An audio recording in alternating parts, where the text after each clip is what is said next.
Welcome to the third class of the series, Torah on Mental Health.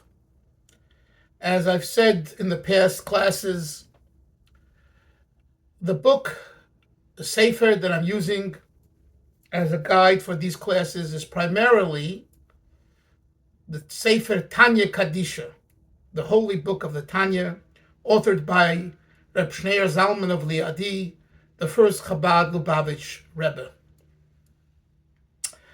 I must tell you that the Alter Rebbe, Rabbi Chaim Dalfin was known as the Old Rebbe. The Alter Rebbe created a system that is most helpful for mental health. Many people, when they learn the Tanya, they don't see it, but it's there. And therefore, I wrote the book called Tanya on Mental Health, which I encourage you to get a hold of and to read. It's not couch potato reading, it's thoughtful reading, but I set it up in a user-friendly way with short chapters, 1 to 2 pages, lessons, and a synopsis of the chapter and how it applies to mental health. So, it's Chodesh Elul, it's the month of Elul, the month that precedes Rosh Hashanah, Yom Kippur, and the holidays. So, divine providence is that today we study and we look at chapter 2 in the Tanya. The primary message of chapter 2, that chapter 2 is known for, is called the opening words of the chapter, V'nefesh hashenit, V'nefesh hashenis b'Yisrael, hi chelek eluka mimal mamish. The second soul that finds itself by a Jew is an actual part of God. It's called a second soul because we know that from birth to bar mitzvah and bas mitzvah, for a girl 12 and a boy 13, the soul that animates the body is the living soul, the animating soul, or in the terminology of the Baal Tanya in chapter 1, the nefesh hapahamis, meaning the soul that just gives a person their life force, their desire for life, and everything that comes along with life, which is good, bad, and ugly, i.e. the animal. The animal in the sense of cravings, not mind over matter, but matter over mind. Today, in chapter 2, what we're learning about is the additional soul that only the Jewish people were given by God, which is called the godly soul, the nefesh ha'elokis. Now, right here, I wanted to say that it doesn't mean that a non-Jew, a Gentile, doesn't have the ability to be godly. It does. But it's through what we call the human rational soul, the soul which would be the third type of drive within man, which is found by a Jew and a non-Jew. And to live that way is a healthy way of living, so that the uniqueness of the Jew isn't just to be a good human being. There are plenty of good human beings and really good human beings. And God needs every human being to be a good human being. And he says in his Torah, as codified by Maimonides, these refer to the 7 universal laws, Sheva mitzvos b'nei Noach. And that if we, which consist of don't murder and have a law and order through courts, cruelty to animals forbidden, and other such laws, 7 of them. 7 kind of biblical ones, and then there are offshoots and branches from those 7. And believe me, to live that way isn't easy as well.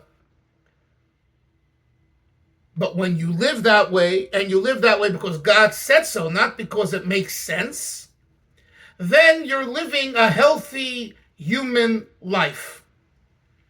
What's the uniqueness of the Jewish neshama? We call the Jewish soul the neshama. The neshama is Jewish. What is Jewish meaning? It is the depository of God's divinity as it finds itself here on earth in a human form. So in essence, the neshama is a part of God, and that's what the author means. Hi chelek eloka mimal mamash. He adds the words mamash. What does mamash mean? Something that's tangible, from the Hebrew word mamashut, tangibility. It's not that the neshama is somewhere else, and we, really, who are we? We are humans. And inserted in addition to being humans, God imposes a soul, a Jewish soul. That's wrong. When he says chelek eleka mimal mamash, he's teaching us that this is the Jew. It's just the opposite. The humanity within a Jew is secondary to the Jew. And if there's a contradiction between humanity and Judaism, we follow Judaism because that's who we are.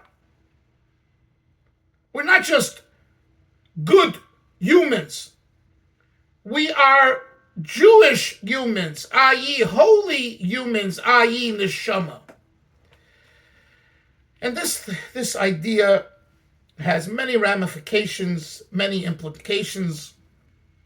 But in our context, in the context of mental health, it centers on the issue of who are you? Who is the person? Who are we? People that find themselves in an addictive state, in an unhealthy addictive state, at times believe that's who they are. And to revert back to the other state of normalcy and healthy living is virtually impossible. And the reason is because the paradigm of that individual and those individuals is, I cannot do it because that's not who I am. Who am I? The addiction. The addiction, the behavior of the addiction becomes the core essence of the individual. That's the way they think. And this Torah and Hasidus says is wrong. Regardless of how far you've gone with unhealthy addictions, that's not who you are. Now, the first thing to do is to understand this. The second thing is to find therapies and ways, methods to implement it. So I want to share with you a thought that the same author, Rabbi Chaim Dalfin, writes in his discourse, Anili Doidi, which is in his book of essay of discourses called Likutei Torah, in the book of Deuteronomy, Devarim, on page 32, Lamed Beis. It's like the heart of Likutei Torah, where he discusses there the relationship between God and us and God during this month of Elul. This month of Elul is known as the stock-taking month, where we've done so much through the year. The high holidays are coming, Tishrei is coming, Rosh Hashanah and Yom Kippur coming. It's now crunch time. Make an account. Where are you? Who are you? What have you done? What are you doing? And here the Alter Rebbe brings a beautiful parable, a mashal. Melech Basada, in English, the king in the field. And today it's become common language in every shul and in every school, in every yeshiva, and every girls' seminary and school. Everyone knows about the king in the field. What's the mashal of the king in the field? It originates over here on the Likutei Torah. It is found with some differences in Midrash, but the way it's written in Likutei Torah is unique, and that is that the Melech, the king, says, listen, I know that I haven't been in your communities because I've been busy. So once a year I'm going to come out. I'm going to come out to the field, and you guys can come out of your cities and meet me and greet me in the field. And guess what? You can ask me for your requests, whatever your requests are. Ask me for them, and I will smile at you and greet you warmly.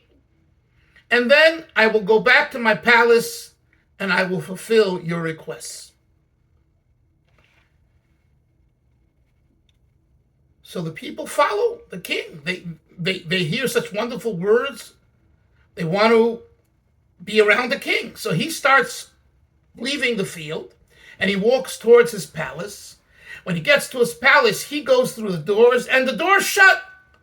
And they say, we want to go to the king. Oh, no, no, no, no. Only from here on, only privileged people can come in with permission from the king.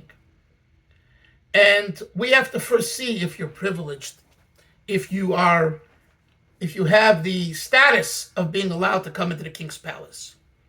That's Rosh Hashanah Yom Kippur. Rosh Hashanah Yom Kippur is the time when everyone's being judged.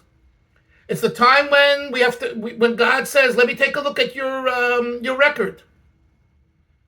It's serious time. It's crunch time.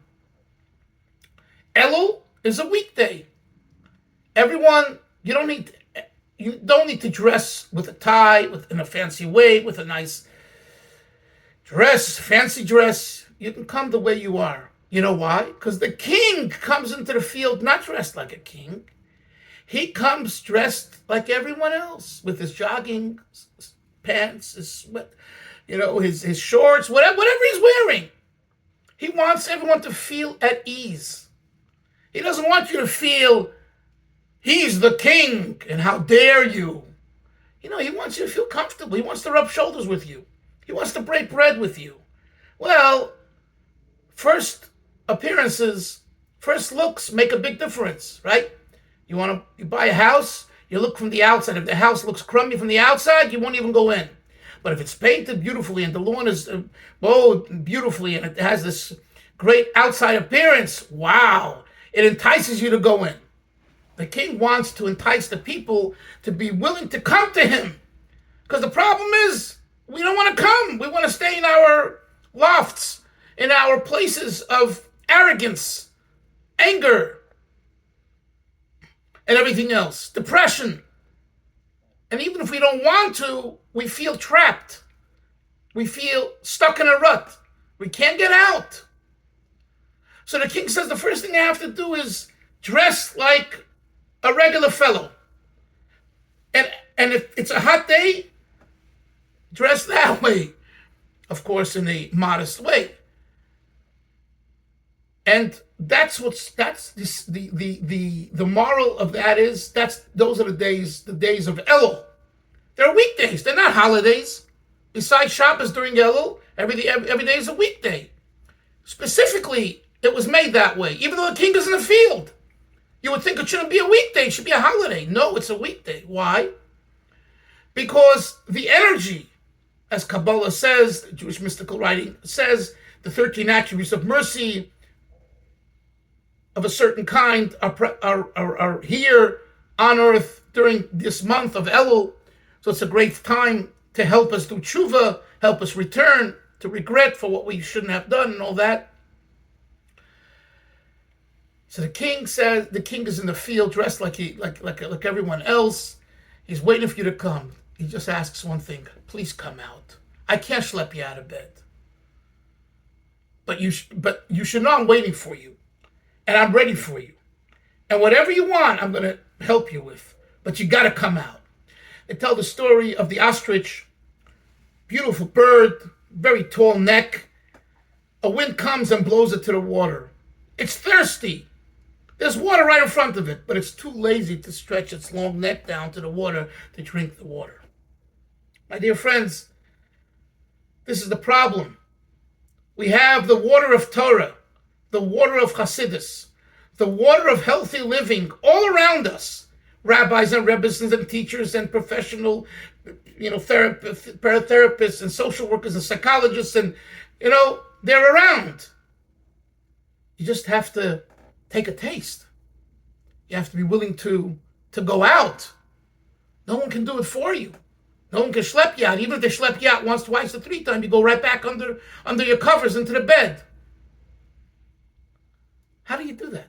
That's the question. How do you do that? What motivates them? So the Alter Rebbe says here a fantastic insight, and it came to me this year. That's why I'm excited about it and sharing it with you. He says, who comes to the field? The men of the city. Now, wait a minute. He calls them city people. What do you mean the men of the city? If they're so distant from God, they're so distant from the king, that they're not interested in coming out, and the king has to special coming to the king, and the king has to make it a special trip to the field so that everyone should feel comfortable. They should come out. Obviously, they're not interested in that. So why would you call them men of the field, people of the city? They should be called people of a wilderness, a midbar, where there is no water. It's dry land. They're bereft of spirituality, of healthy living. But the Tanya, in writing the mashal, the parable, calls the people who are so distant, calls them people of the city. And the Rebbe, the Lubavitcher Rebbe, has a great insight into this, and he says, you know why? Because in truth, they are people of the city. Every Jew is a city person. Every Jew is connected.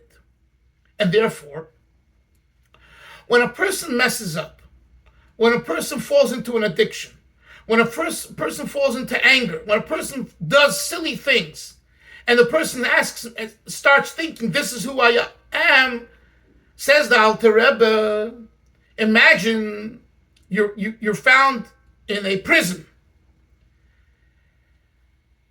What's the difference in thinking between a prince who finds himself in prison to a commoner who finds himself in a prison? You know what the difference is? The commoner says, I'm a commoner, so I'll never get out of here.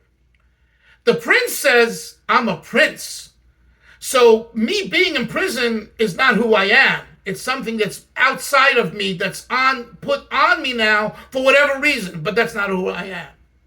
And if I revert back and live my mindset with my prince-like lifestyle and connection, I'll definitely get out of this place. And the Tanya says this is what a Jew needs to think about. You know who you are? You're a neshama. You're a chelik elokami mal mamish. Every one of you. Every one of us. Regardless of how far we fall sometimes. We have a neshama. And being that we have a neshama because we were given a neshama by God, being born to a Jewish mother or having a Jewish conversion, a proper Orthodox conversion according to Jewish law, we're given that neshama. When you have that neshama, this is who you are. So now think about it. I'm sitting in a prison. The addictions are all around me. I can't move without them. I feel stuck. Say to yourself, you're a prince. And a prince doesn't have these addictions. I mean, everyone has some kind of addiction that they need to vacate. But we're talking about these ugly demons. The prince is not confronted with those issues. The prince has other issues. So we say to the Jew that has a neshama, you are a prince. And you're not a commoner. A commoner who sits in prison is stuck. A commoner can't say to himself or herself, I'm a prince. You're not. You're a commoner. So a commoner, if you're put into prison, you're going to be there for a long time. You might never come out. You don't have the tools and ability to come out because that's not who you are. In other words, you are a person of prison. Sometimes you get lucky and you escape, right? Like these convicts who escape. They get lucky. But by nature and in their essence, they really are commoners. Says the Alter Rebbe in this Maim of Likutei Torah on the Doidi, which is about Elul, is so important to study and to think about. We are not commoners. We are princes. Because Hashem gave us, like we're studying in this talk, chapter 2 of Tanya, Nefesh Hashenis Bi Yisrael Chelik Elakabi Mal Mamish, a Jewish soul. This is who we are. You can't take that away from us. No addiction can take it away from you. No depression can take it away from you. No anger can take it away from you. Your parents can't take it away from you. Your community can't take it away from you. Your rabbi can't take it. No one can take it away from you. People sometimes falsely think that because of my environment, my community, my parents. Because of all those things, I'm not a prince. I'm a commoner. By the way, this is one of the explanations in the Talmudic section. This person named Elazar ben Durdaya. The Gemara says Elazar ben Durdaya was the greatest sinner. There wasn't a sin, there wasn't a woman he wasn't with, okay? This man was a heathen from heathen land, the greatest sinner. And he meets a rabbi, and he's inspired, and he says, it's not the sun, it's not the moon, it's not the trees, it's not the mountains, it's my own stuff. And he cries out with a shrieking scream of, I want to be with God. And he does tshuva, that's his tshuva, and he dies. And the Gemara says, the Gemara gives testimony, Elazar ben Durdaya went into into Gan Eden, to paradise, because he died with tshuva, and instantaneously. Now, what did he say before he died? He said, no one can help me do tshuva. Until that moment, you know what? He used to blame his parents. Parents are represented by the mountains, for example. My parents were a certain kind, and therefore I was raised in such a home, and therefore this is who I am, so what are you blaming me? Community is represented by the sun, the moon, whatever. People blame the community. I had good parents, but we lived in such a terrible neighborhood. I learned bad mistakes from them. Friends. I myself am a good, but I was surrounded by bad friends. I became bad. I became no good. So he realizes that his entire life, he's been finding excuses for his issues. And at that moment, when he realized, stop blaming your parents, stop blaming your community, stop blaming your friends, stop blaming your rabbis, look at yourself. His soul left him. Because that was tshuva. He really got it. He really got it that only I can make a difference. And when he got it, his purpose and mission in life was completed. That's what God wanted from him. Recognize that it's about you. It's such a wonderful explanation, such a wonderful, important message that we need to know that all of the stuff and issues, and believe me, there's plenty of stuff and issues we all have. Stop blaming. Stop blaming others. Stop blaming your parents. Stop blaming your community. It's so much easier to blame he, she, here, there, now, later, yesterday, right? You turn around, you're 50, 60, 70, 80 years old. Where's my life? Well, maybe if you would stop blaming others and blame yourself, and I don't mean blame yourself to the point of guilt, but take responsibility, then you can start growing healthy.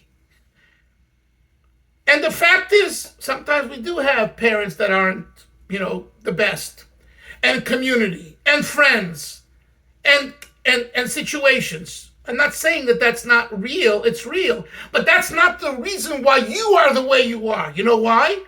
Because who are you as a Jew? You're good. You're excellent. You're the best. You're a neshama. Your parents didn't make your neshama. God made the neshama. And I told you I would talk about that for a few minutes in this class.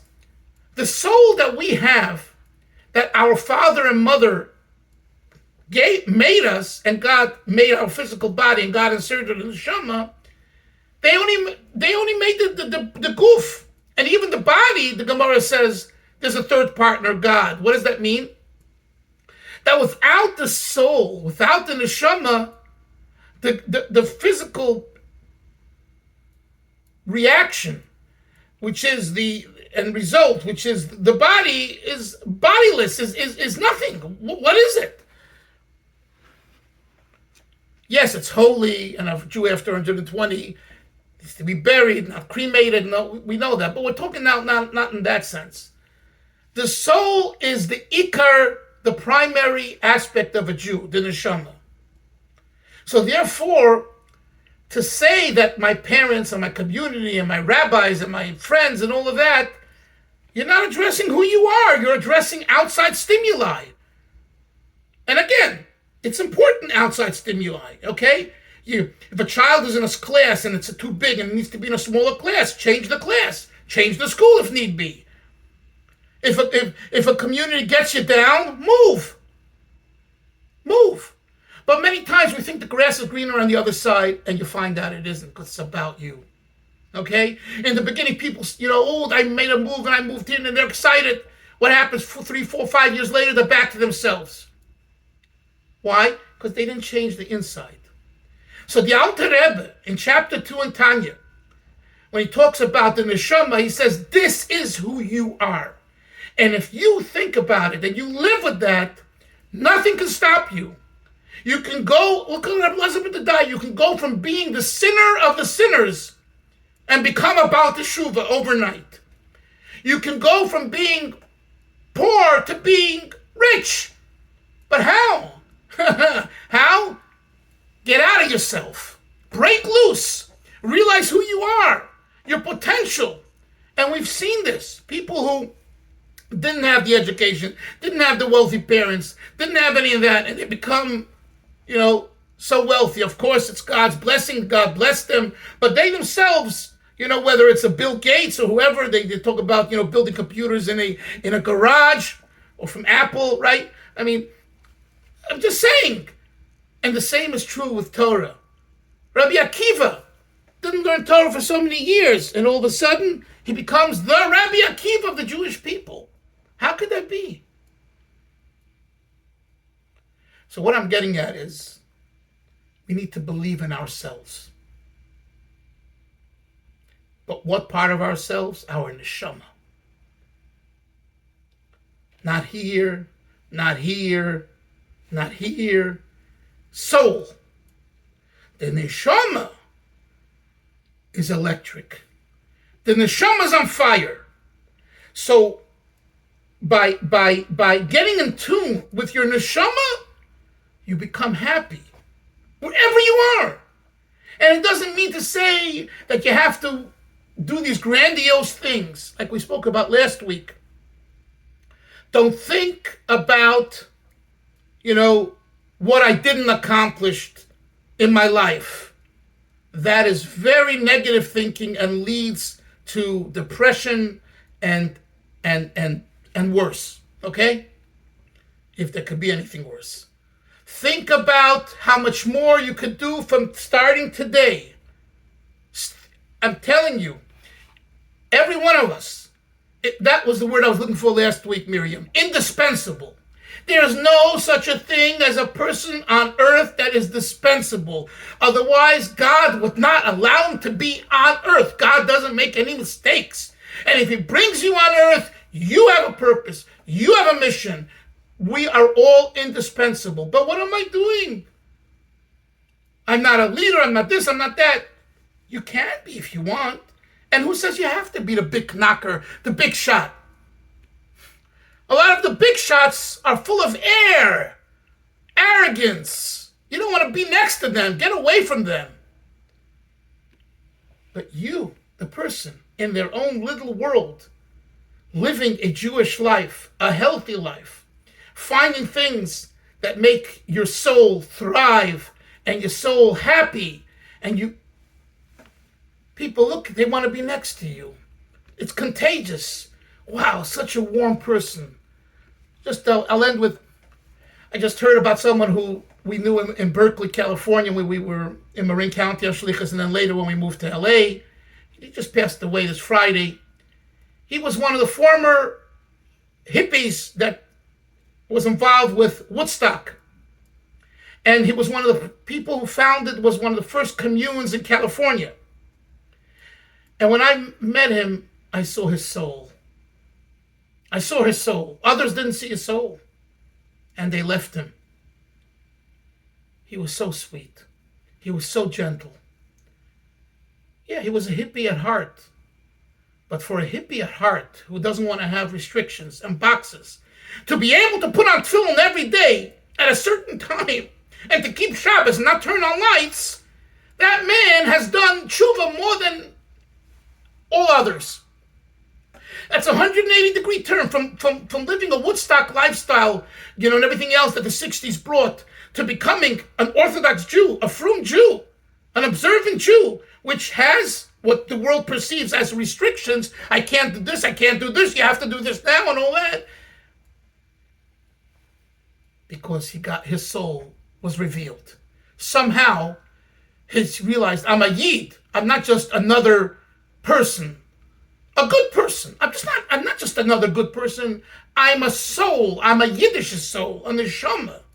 And when that kicked in, everything else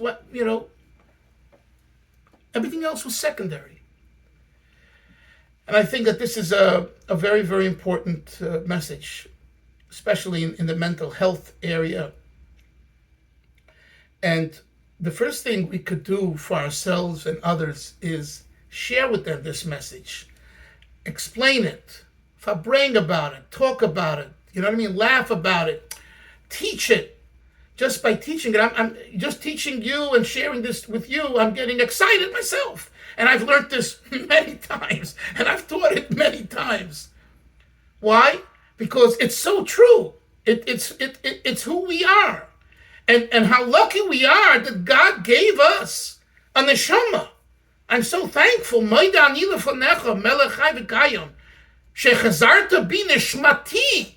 I thank you, God, for returning my soul to me. You didn't have to return. Who says I have to wake up in the morning? You're doing me a kindness. So if you're doing me a kindness, let me recognize the kindness. What is the kindness? You gave me neshmati. Not the soul of an animal, not the soul of a good Gentile, the soul of a Jew you gave me. Not that Gentiles are bad, and not that animals are bad. They're all good, but they all have their place. We were given a task as Jewish people to be the holy nation. And you gave me that, you give that to me every single morning when I wake up. So therefore, we have to take this and live with it. Any thoughts, questions, comments? Ilana, Miriam, anyone? A lot to think about. We are really our neshama, and we have to be responsible or accountable for ourselves. I understand, and stop blaming other people. And that actually gives us more power, in a sense. Correct. Okay. Ilana, would you like to say anything? I guess she said goodbye. Anyway, everyone should have a good week. And we'll see everyone next week, same time, same place. Take care. Shalom. Bye-bye.